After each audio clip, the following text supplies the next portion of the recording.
They actually sent me a notarized letter on cream-colored stationery with the family monogram, as if that somehow made cutting off their eldest daughter more dignified.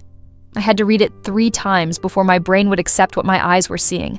The formal language, the references to family unity and moral obligations, all leading to the clinical conclusion. I was being written out of the will for refusing to attend my sister's wedding, a wedding where she would be marrying my ex-fiancé. I'm a tax attorney. I deal with cold, calculated decisions every day. But nothing in my professional life prepared me for this level of betrayal wrapped in legalese. Let me back up. 8 months ago, I was the one planning a wedding. David and I had been together for 4 years, engaged for 1. We met at a charity gala where I was representing my firm. He was charming, ambitious, worked in finance, and seemed genuinely interested in my lengthy explanations of tax code reforms. A unicorn, I thought. My younger sister, Camille, had always been the family favorite, the creative one with her interior design business, the one with the perfect laugh who never had an awkward phase. Growing up, I was the serious one, the responsible one, the one who got scholarships and internships while she got coddled and praised for mediocre achievements. I'd made peace with it. I thought I had anyway. When I introduced David to my family, something shifted. For once, I had brought home someone impressive. My parents actually bragged about us at their country club. They included us in their Christmas card photo. Mom started calling me more often, usually to discuss wedding plans. But still, for once, I wasn't an afterthought. Camille seemed happy for me too. She offered to help with wedding planning, insisted on being my maid of honor.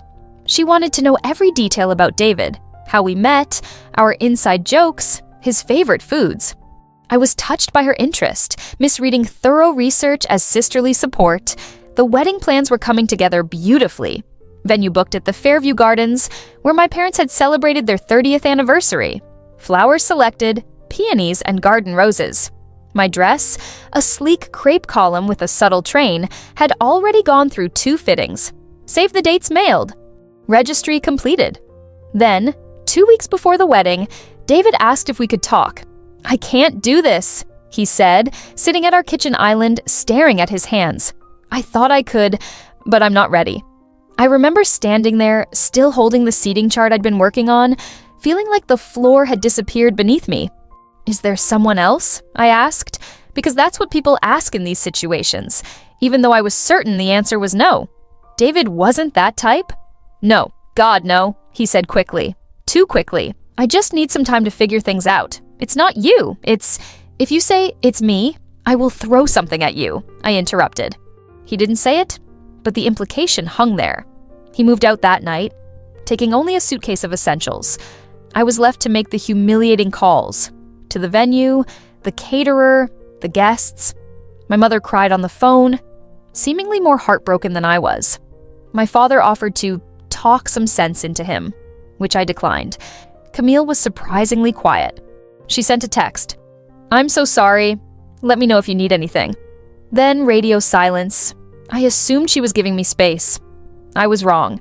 3 weeks later came the annual Memorial Day barbecue at my parents' house. I almost didn't go. The thought of fielding sympathetic looks and questions about what happened made my stomach turn. But my mother insisted, saying it would be good for me to get out. I arrived late, hoping to minimize socializing time.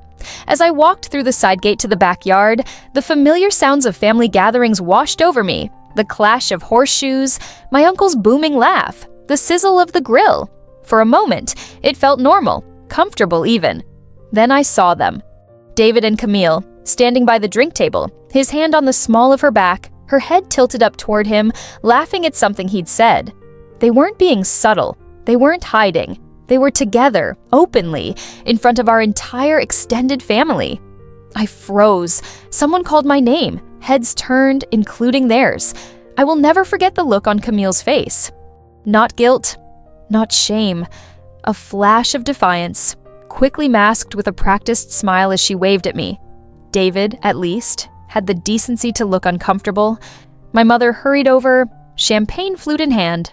"Honey, we were going to tell you before you arrived, but you were running late." Tell me what? That my sister had been seeing my fiancé? that everyone knew except me, that they were all okay with it. "How long?" I asked, my voice sounding foreign to my own ears. My mother glanced nervously toward them. "That's not important right now. What's important is that we're family, and sometimes unexpected things happen, but we support each other through them." I looked around at the faces of my relatives. Some looked embarrassed, others curious, but no one looked outraged on my behalf. My father was at the grill, pretending to be very focused on flipping burgers. "Unexpected things," I repeated, like my sister being with my fiancé while I was picking out wedding invitations, that kind of unexpected thing. "Keep your voice down," my mother hissed. "There are children present." I laughed. I couldn't help it.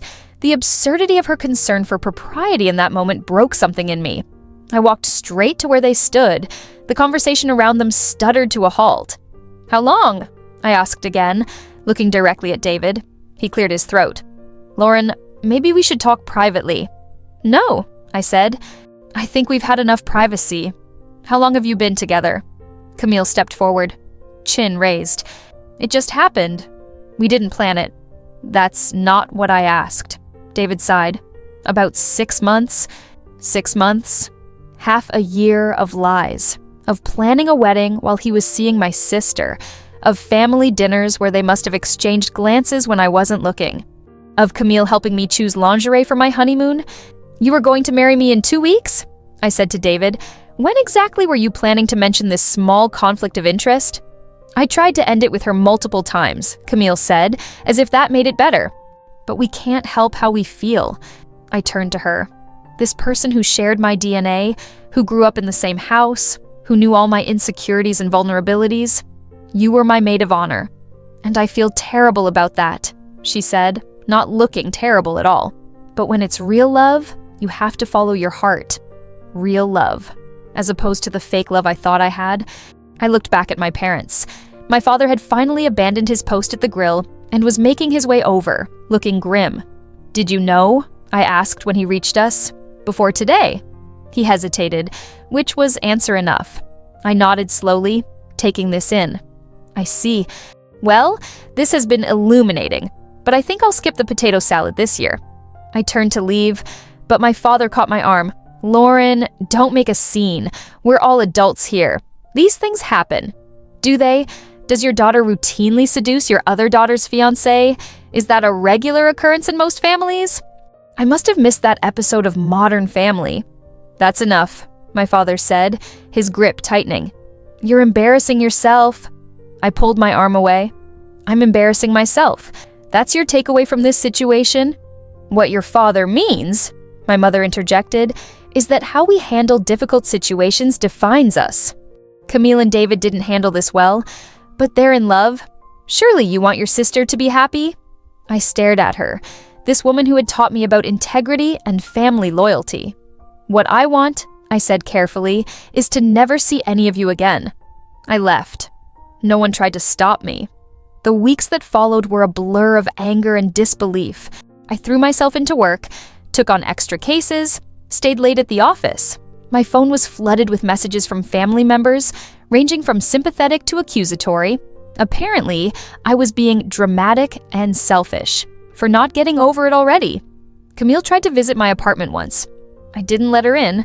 She slipped a letter under my door, full of justifications disguised as apologies. "I never meant to hurt you. It just happened. When you meet the right person, you'll understand." Then came the news that they were getting married. Not in a year, not in 6 months, in 8 weeks. A small, intimate ceremony at our parents' vacation house on the lake. The same place I used to imagine getting married someday. My mother called to tell me, her voice cautious but expectant. "We'd really like you to be there, Lauren. It would mean so much to your sister." "You can't be serious," I said. "Of course I'm serious. Your family, families forgive." "Does Camille need my forgiveness, Mom? Has she asked for it?" A pause. "She feels terrible about how things happened." "How things happened," I repeated. Not what she did, but how it happened. The inconvenience of me finding out, rather than the betrayal itself. "You're twisting my words. I'm not coming to the wedding." "Lauren, please. Your father and I understand you're hurt. But this attitude isn't helping anyone. Camille is your sister. David, well, things didn't work out between you, but he's going to be part of the family now. He was supposed to be part of the family as my husband, I said. Does that detail not matter to you at all? Of course it matters, but not enough to expect better from either of them. Not enough to hold them accountable in any way. What do you want from us? She asked, exasperated. To disown your sister, to forbid the marriage. They made a mistake in how they handled their feelings, but the feelings themselves aren't wrong. I laughed, a hollow sound. No, I don't expect you to disown her. That would require holding her to the same standards you hold me to. The conversation ended with her telling me to think about what really matters and get back to her when I was ready to be reasonable. More calls followed, more guilt trips, more family members recruited to talk sense into me. My father's message was particularly illuminating. Your mother is devastated by your behavior after everything we've done for you. This is how you repay us, by ruining your sister's happiness with your selfishness. I didn't respond to any of them. I blocked numbers. I muted group chats. I declined invitations to family functions where they might be present. The wedding came and went. I spent that day hiking alone in the mountains, phone turned off, finding a strange peace in the physical exertion and silence. I thought that would be the end of it, that they'd have their perfect day, and I'd have my distance, and we'd settle into a new normal of estrangement. Then yesterday, the letter arrived. Dear Ms. Lauren Mitchell, this document serves as formal notification that, due to your continued refusal to participate in family unity and your unwillingness to support the marriage of your sister, Camille Mitchell, to David Reynolds, you are hereby removed as a beneficiary from the will and trust of Harold and Eleanor Mitchell. This decision was not made lightly, but reflects the values of mutual support and forgiveness that are cornerstones of the Mitchell family. Your deliberate absence from a significant family milestone demonstrates a rejection of these values. Should you wish to discuss reinstatement, we would require a formal apology and a demonstrated commitment to rebuilding family relationships, including acknowledgement of and attendance at future family gatherings. This decision is effective immediately. Sincerely, Harold Mitchell, Eleanor Mitchell. The letter was accompanied by a copy of the amended will, showing that my share of the estate would now be divided between Camille and my cousins. I sat at my kitchen table for a long time, letter in hand, feeling something shift inside me. Not sadness, not even anger anymore. Something colder, clearer. They thought this would hurt me. They thought the threat of disinheritance would bring me to heel, make me fall in line with their warped version of family loyalty. They were using the only leverage they thought they had left. What they didn't realize is that they'd already taken everything that mattered when they chose to support the people who betrayed me. The money, the property, the family heirlooms. These were just things. What I had lost was the belief that my family would protect me, stand by me, value me. That loss had already been grieved, but as I reread the letter, something else occurred to me. Something that made a small, dangerous smile form on my lips. They had made a critical error in judgment. Two, actually. First, they had put their cruelty in writing, giving it legal form, making their moral bankruptcy official and documented. Second, and more importantly, they had forgotten what I do for a living. I am not just a tax attorney. I specialize in forensic accounting and tax fraud investigation. Before going private, I worked for the IRS. I know how to follow money, how to uncover financial secrets, how to build cases that stand up in court, and I know things about my family's finances that they might have forgotten I know. My father's real estate development company, with its maze of LLCs and offshore accounts. My mother's art consulting business that somehow generates cash income that never seems to make it onto tax returns. And now, Camille and David's new joint venture, a luxury home renovation business that they'd actually asked me to look over the business plan for Terre back when they were still pretending to care about my feelings. I declined at the time, too raw to engage. But now I was very interested in taking a closer look at their operation. I carefully folded the letter and placed it in my home safe, alongside other important documents. Then I opened my laptop and created a new folder. I titled it Family Matters. It was time to do what I do best: follow the money and find the truth. They wanted to make this official? Fine, let's get official. I may have lost my place in the will, but they were about to learn that there are consequences far worse than disinheritance. And unlike them, I wouldn't be delivering those consequences with a family monogram. I'd be delivering them with a federal seal. It's been 3 weeks since I received that disinheritance letter. 3 weeks of silence on my end, while my phone continues to light up with texts and calls from various family members, each one more desperate than the last. Your parents are just upset. They didn't mean it. Can't we all just move past this? Family is family. Camille is worried about you. She says you're not answering her calls. That last one actually made me laugh out loud. Camille, worried about me. The same Camille who's been trying to reach me not because she feels remorse, but because she and David need my professional expertise for their new business venture. Yes, you read that right.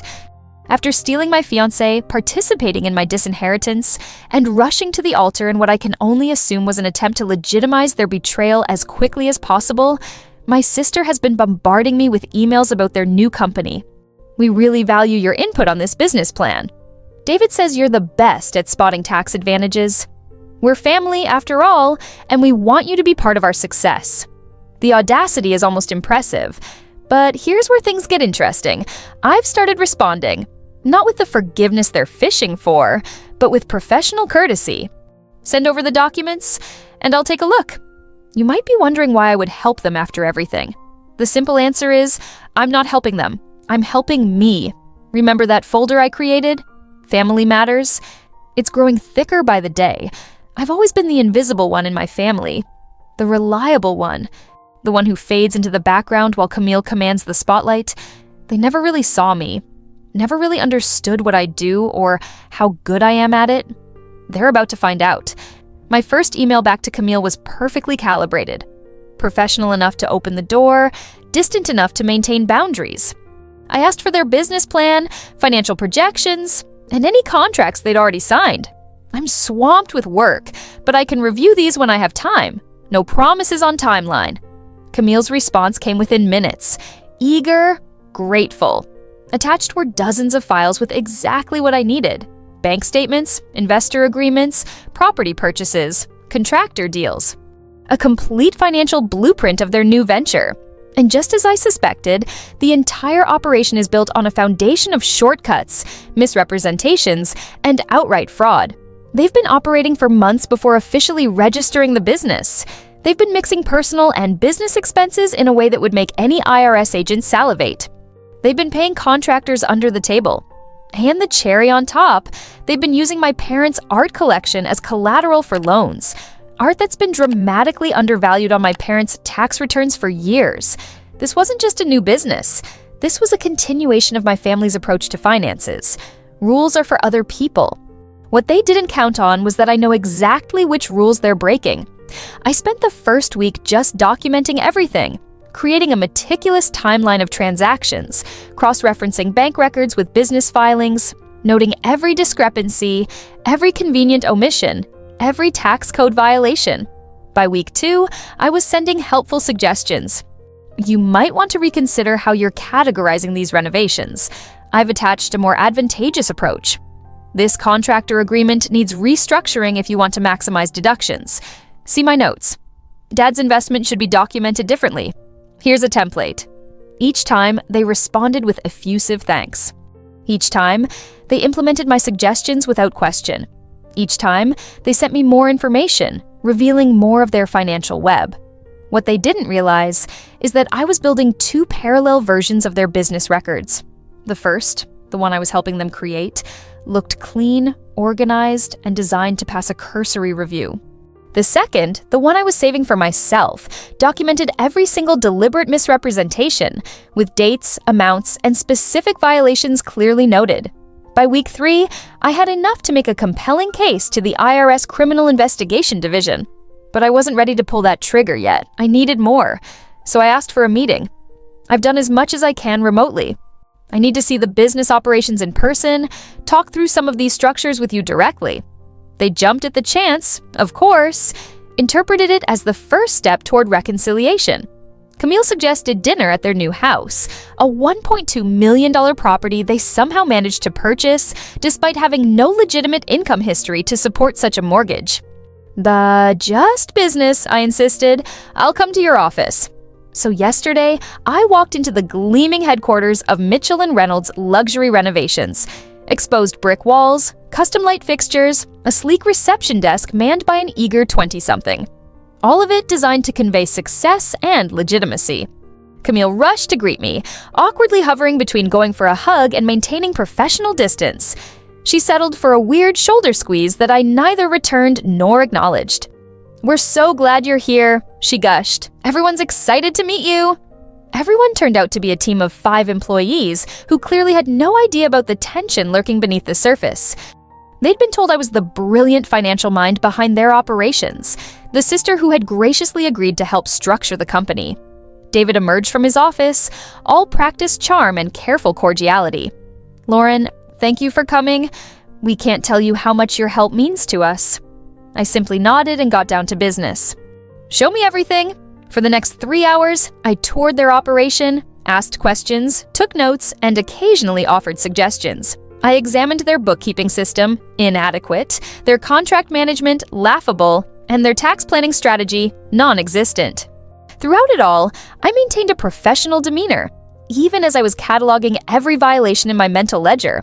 I asked to see their storage room, their equipment inventory, their vendor payment records, all while wearing an expression of mild interest. Then came the moment I'd been waiting for. "Well, we should talk about your parents' investment," I said casually, as we sat in their conference room reviewing documents. "I noticed they've contributed significant capital." Camille and David exchanged a quick glance. "Yes," David said carefully. "They've been incredibly supportive." "May I see the investment agreement?" Another glance. "It's somewhat informal," Camille admitted. "Informal how?" "Well, there's not exactly a written agreement," David explained. "Harold wanted to keep things flexible." "I see. And the source of these funds?" "Dad's business, mostly," Camille said, "and some from Mom's art sales." "Which pieces did she sell?" A pause. "I'm not sure of the details." "And how are they recording this investment on their end? As a gift, a loan, a capital contribution?" David cleared his throat. "We've left that to their discretion. Have they gifted you more than $15,000 each within a calendar year?"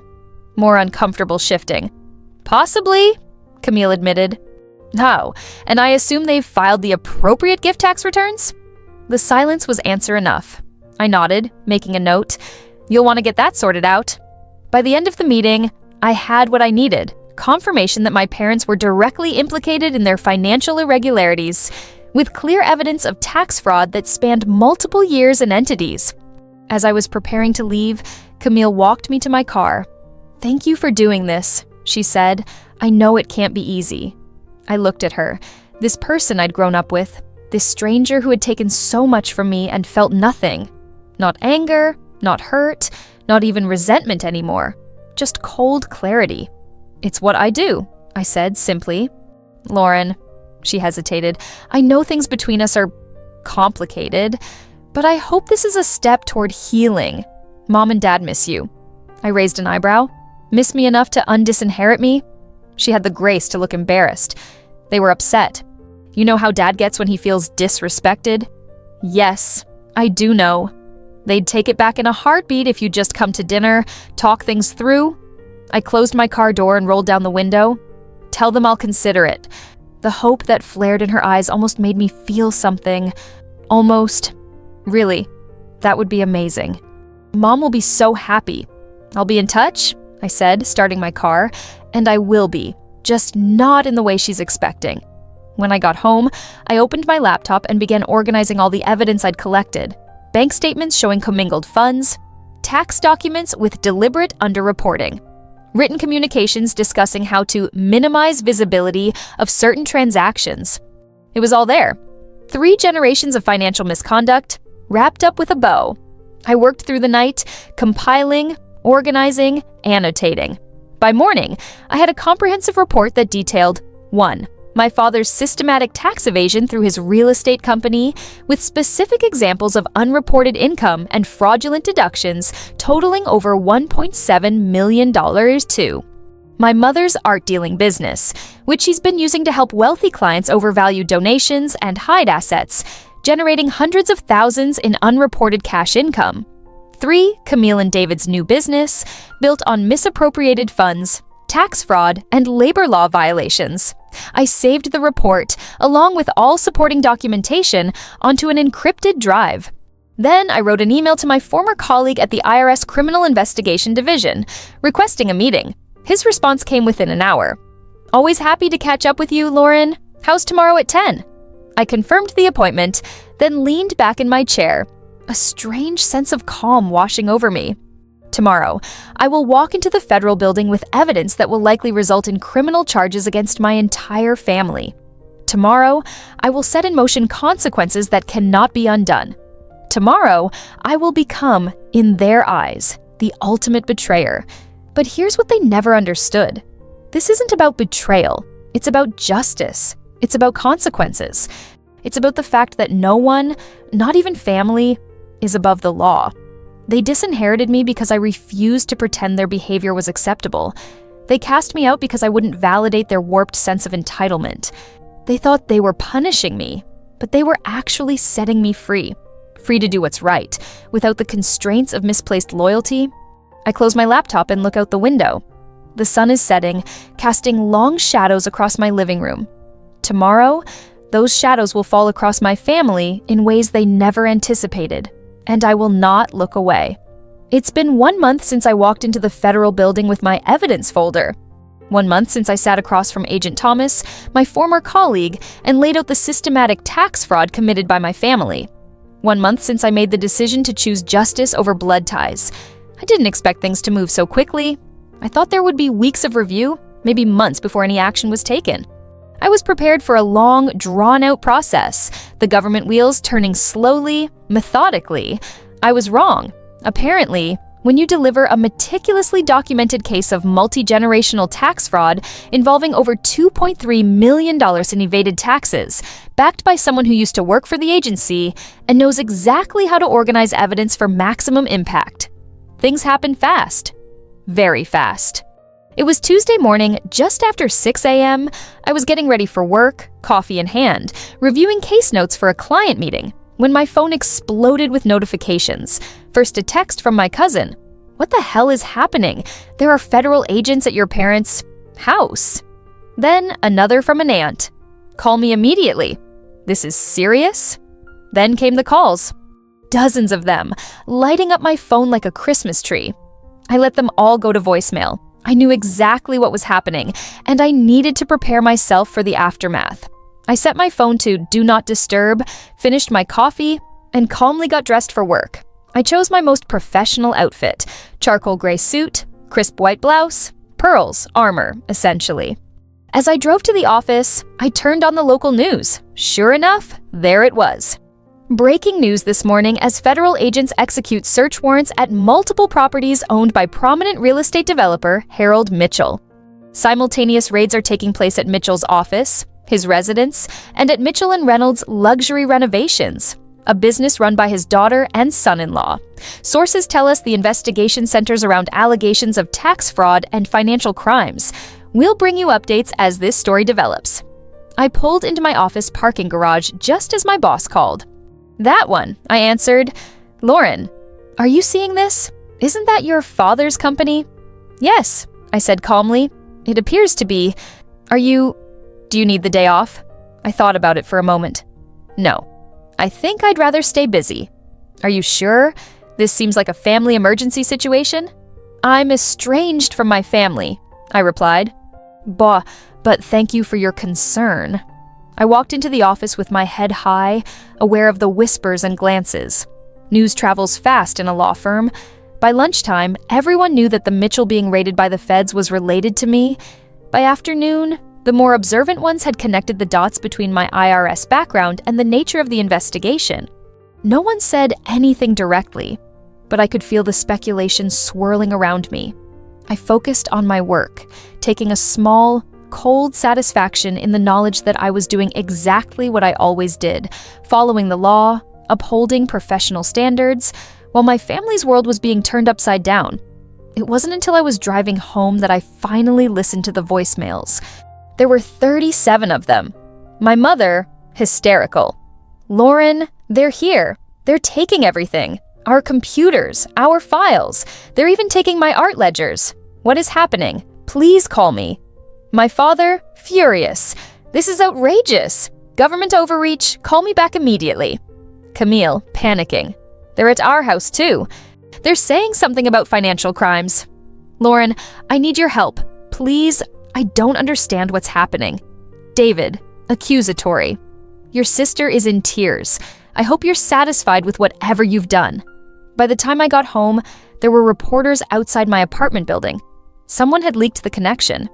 I drove past without stopping, checked into a hotel under a name I sometimes use for sensitive client work, and ordered room service. As I ate my dinner, I watched the news coverage unfold. The raids had yielded substantial evidence, according to a Justice Department spokesperson. My father was shown being escorted from his office building, jacket over his head. Camille and David were briefly visible in the background of one shot, looking shell-shocked as agents carried boxes from their brand new headquarters. My phone continued to buzz. I finally turned it off completely. I slept surprisingly well that night. The next morning, I checked out of the hotel and went directly to my attorney's office. Not a colleague, but someone from a different firm, someone I'd hired weeks ago in preparation for this moment. "It's happening faster than anticipated," she told me. "They must have found corroborating evidence immediately." "What's next?" I asked. "They'll be looking to make deals. Your sister and brother-in-law will likely be offered leniency in exchange for testimony against your parents, who appear to be the primary targets." "And me?" "You're a whistleblower, Lauren. You've done nothing wrong. In fact, depending on the recovery amount, you could be eligible for a substantial reward." I shook my head. "I don't want their money." She looked at me curiously. "That's unusual. Most whistleblowers in tax cases are motivated at least partially by the reward. This isn't about money. It never was." I spent the next few days at a different hotel, working remotely, checking the news for updates. My attorney fielded calls from family members trying to reach me. Each time, she delivered the same message: "Ms. Mitchell has no comment at this time." On day 5, my father was arrested and charged with multiple counts of tax evasion, filing false returns, and conspiracy. My mother was named as an unindicted co-conspirator. Camille and David were charged with lesser counts related to their business. The family that had disinherited me was now facing the possibility of losing everything. Not because of me, but because of their own actions, their own choices, their own belief that rules didn't apply to them. I finally turned my phone back on, expecting more angry messages. Instead, I found something unexpected. A text from my mother. "Please help us. We'll do anything." Another from my father, presumably through his attorney's phone. "Whatever you want, it's yours. The house, the vacation property, full reinstatement in the will. Just help us through this." And most surprisingly, from Camille. "I understand now. I deserve this. But Mom and Dad don't. Please, Lauren." They thought I could make it all go away. They thought this was a negotiation tactic, that I'd orchestrated this elaborate scheme just to get back into the will, to extract revenge or concessions. They still didn't understand. This wasn't revenge, this was consequence, the natural, inevitable result of their actions. I hadn't created their financial crimes. I'd simply refused to remain complicit in hiding them. I didn't respond to any of the messages. Instead, I wrote a formal statement with my attorney, confirming that yes, I had provided information to the authorities regarding suspected financial crimes committed by my family members. I did so out of ethical obligation as a former IRS employee and current tax attorney. I would cooperate fully with the investigation, but had no further comment on family matters. The statement was released to the press the next day. The response was immediate and divided. Some called me a hero for holding the wealthy accountable. Others called me a traitor for turning on my own family. Hashtags trended both supporting and condemning me. I ignored it all and went back to work. A week later, I was contacted by the prosecutor handling the case. They wanted my testimony, my explanation of the documents I'd provided, my insider knowledge of the family financial workings. I agreed. Of course. I'd known this was coming. What I hadn't anticipated was seeing them all in the conference room at the Federal Building. My father, gray-faced and diminished without his usual expensive suit and commanding presence. My mother, who appeared to have aged a decade in 2 weeks. David, slumped and defeated, and Camille, who couldn't even look at me. I delivered my testimony calmly, professionally. I explained each document, each transaction, each deliberate misrepresentation. I did not embellish or editorialize. I simply stated facts. When I finished, the prosecutor thanked me and left the room briefly, giving instructions to the agent at the door to give them a moment. The silence was deafening. My father broke it first. How could you do this to us, to your own family? I looked at him steadily. I didn't do anything to you. I simply stopped helping you hide what you were doing to yourselves. We would have brought you back into the family, my mother said. All you had to do was attend one wedding, show some support. This isn't about the wedding, I said. It never was. This is about the fact that you raised me to believe in accountability, in following rules, in doing what's right, and then punished me for actually living those values. So this is punishment, David said. You're getting back at us. I shook my head. No, this is consequence. There's a difference. Camille finally looked up at me, her eyes red-rimmed. They might send us to prison, Lauren. Actual prison. Does that seem like an appropriate consequence to you for some tax issues? Tax fraud, I corrected. Deliberate, systematic, long-term tax fraud. And yes, prison is a standard consequence for that crime. The same as it would be for anyone else who defrauded the government of millions of dollars. We're not anyone else, my father snapped. We're your family. You made it very clear that I was no longer part of this family, I replied. You can't disinherit me when it's convenient and then claim family ties when you need something from me. The prosecutor returned before they could respond. My family was led away, each to meet with their respective attorneys and consider the deals being offered. I walked out of the Federal Building into bright sunshine, feeling oddly empty, not vindicated, not triumphant, just done. That evening, I received a call from a blocked number. Against my better judgment, I answered, it was Camille. I took a deal, she said without preamble. I'm testifying against Dad. I said nothing. I'm not calling to ask for your help, she continued, or your forgiveness. I need you to know that I see it now. What we did to you, how wrong it was. Not just the tax stuff, but all of it. Taking David, turning everyone against you, the disinheritance. I was so caught up in getting what I wanted that I couldn't see how much we were hurting you. I remained silent. Lauren, are you there? I'm here, I said finally. I just don't know what you want me to say. Nothing. You don't have to say anything. I just needed to tell you that you were right to do what you did. And I'm sorry for everything. After she hung up, I sat in my darkened apartment for a long time, turning her words over in my mind. Was this genuine remorse or just another manipulation? Was she telling me what she thought I wanted to hear, hoping I'd somehow intervene on her behalf? Did it even matter? The next few weeks were a blur of legal proceedings, news coverage, and professional fallout. My firm put me on paid leave, concerned about the publicity. Some clients requested different attorneys, uncomfortable with the family drama surrounding me. Others specifically asked for me, impressed by my commitment to the law. My father refused all deals, insisting he would fight the charges. My mother, faced with the reality of what that would mean, accepted a deal that included significant financial penalties, but no jail time in exchange for her testimony.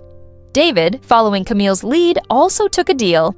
They would both serve short sentences, pay fines, and be on probation for years afterward. The family business empire began to crumble. The real estate company's stock plummeted. Clients withdrew from projects. Banks called in loans. The Mitchell & Reynolds luxury renovations. Office stood empty. A for lease sign already in the window. Through it all, I maintained my silence in public. I went to work. Once my leave ended, I came home. I lived my life. I declined all interview requests, all book deals, all podcast appearances, until yesterday. Yesterday, I received another letter, not on cream-colored stationery with a monogram this time, but on standard prison issue paper, from my father. Lauren, I am writing this from a cell that measures 8 feet by 10 feet. My bed is a thin mattress on a metal frame. My toilet is in full view of anyone who passes by. I eat food I wouldn't have fed to a dog in my previous life. I am surrounded by men who have committed terrible crimes. And now, I am one of them. I have lost everything. My business, my reputation, my freedom. Even your mother has filed for divorce, unwilling to be tied to a convicted felon. I want you to know that I understand now. This is what accountability feels like. This is what happens when decades of choices finally come due. I blamed you at first, convinced myself that you had orchestrated my downfall out of spite, out of revenge for the disinheritance. It was easier than admitting that I had done this to myself, but I've had nothing but time to think in here. And I've realized that you didn't create the evidence against me. You merely revealed what was already there. You didn't make me break the law year after year. You simply refused to help me cover it up anymore. I raised you to have integrity, to stand for what's right. Then I punished you for doing exactly that. The irony is not lost on me. I don't expect your forgiveness. I don't deserve it. But I wanted you to know that in losing everything, I finally gained one thing: clarity. You were always the best of us, Lauren, the strongest, the most principled. I was too arrogant to see it. I am sorry. Not for getting caught, but for who I revealed myself to be. Your father. I read the letter twice, searching for manipulation, for self-pity disguised as insight, for the subtle guilt trips my father was so skilled at deploying. But all I found was defeat. Genuine, complete defeat. And with it, my own unexpected feeling.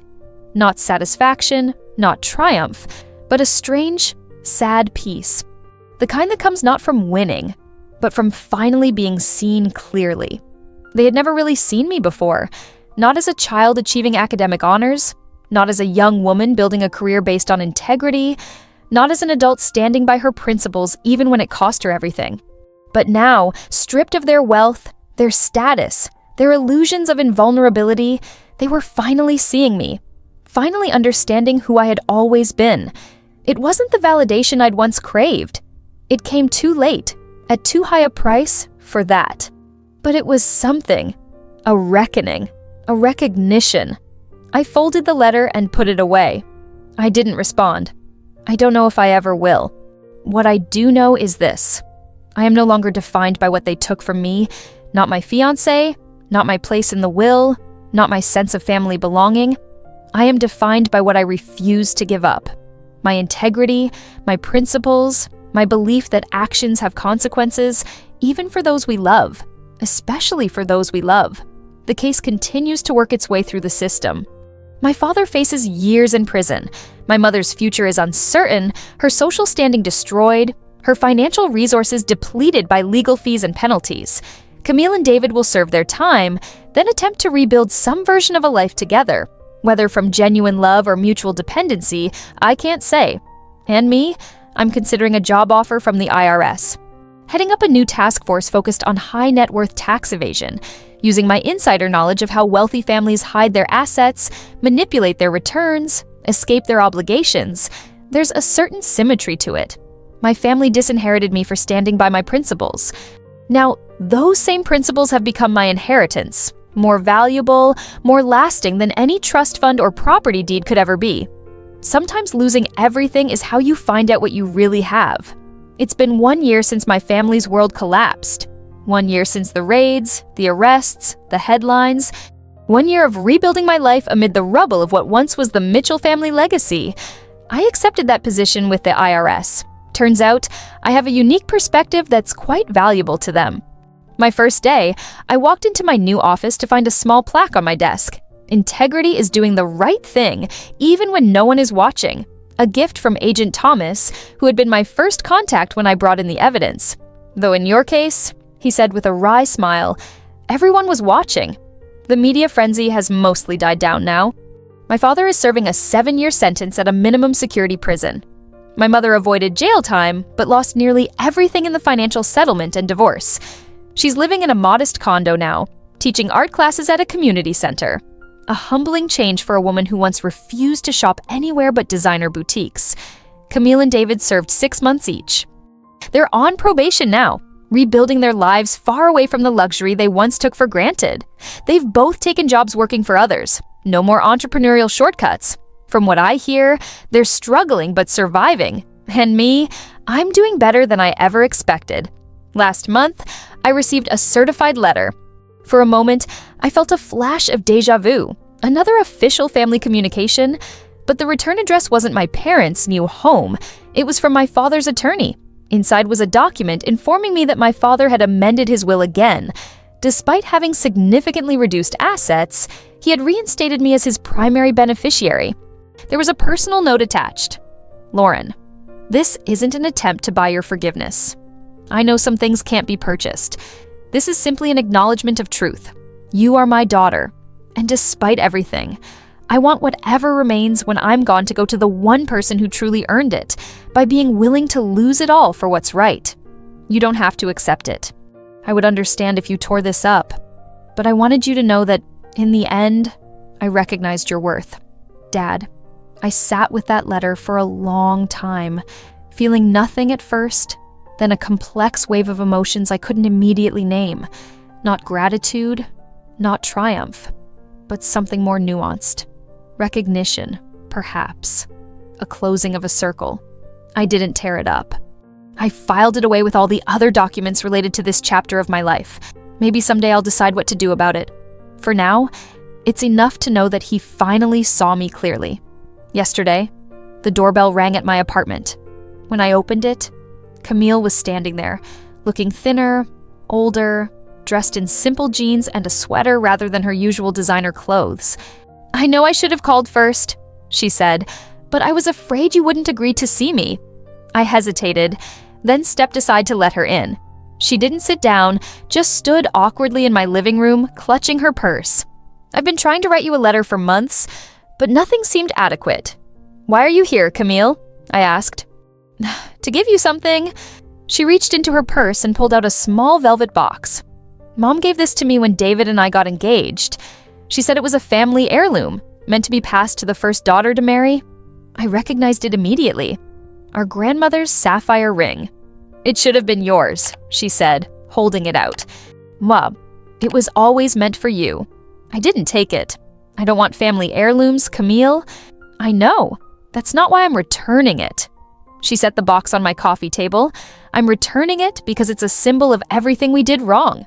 Taking what was meant for you, justifying it because we wanted it. I can't keep it anymore. She looked around my apartment, taking in the simple, clean space I'd created for myself. You've built a good life here. I have, without any of us.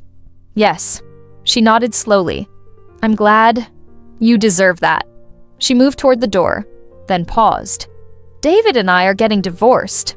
Just so you know. I wasn't surprised. Relationships built on betrayal rarely have solid foundations. I'm sorry, I said, and meant it. Don't be. It's just another consequence. Right? She gave a sad smile. Goodbye, Lauren. After she left, I looked at the ring box sitting on my table. I didn't open it. Instead, I picked it up and placed it in a drawer, out of sight. Some gifts carry too much history, too much pain to be worn. Today, I had coffee on my balcony, watching the sunrise. My phone buzzed with a text from my mother, a tentative, careful check-in, as has become her weekly custom. I haven't responded to most of them, but I don't block her either. Small steps. Sometimes I wonder what would have happened if they hadn't sent that disinheritance letter. If they had simply accepted my absence from the wedding, respected my boundaries, allowed me the space to process my pain in my own way. Would I have eventually discovered their financial crimes anyway? Would I have reported them? Or would I have continued to look the other way, bound by family loyalty? I'll never know. But I do know this. That letter changed everything. Not because it took something from me, but because it revealed something to me. It showed me exactly who they were, who I was, and how different those two things had become. They thought they were punishing me, but they were actually freeing me to stand fully in my own integrity, to choose justice over comfort, truth over illusion. In trying to control me through disinheritance, they gave me the greatest inheritance of all, the knowledge that I could lose everything external and still remain whole, still remain me. My father will likely spend most of his remaining years in prison. My mother lives a humbled life, trying to rediscover who she is without wealth and status. My sister is starting over, facing her own demons, building something new from the ashes of what we once were to each other. And I am here, in the quiet of my own life, at peace with the choices I've made. Sometimes justice looks like dramatic courtroom scenes and headline-making arrests. Sometimes it looks like a woman sitting alone on her balcony, coffee in hand, watching the sunrise, knowing she did what was right, no matter what it cost her. They sent me a letter telling me I was no longer part of their legacy. They never realized I was building my own. Sauerstop, thank you all for following my story and for your supportive comments. Some of you have asked if I regret my decisions. I don't. What I learned through all of this is that real family isn't defined by blood or inheritance or shared last names. It's defined by respect, by honesty, by holding each other to our best selves rather than our worst impulses. Maybe someday I'll find that kind of family. Maybe I already have. In the community I've built around me, in the colleagues who respect my principles, in the friends who stood by me through all of this. For those wondering about forgiveness, I'm not there yet. But I'm not bitter either. I'm just free. And that's enough for now. Don't forget to like this video and subscribe to the channel. Drop a comment below with your thoughts. Would you have done the same thing in Lauren's position? What would your revenge plan have been? Thanks for watching, and I'll see you in the next video.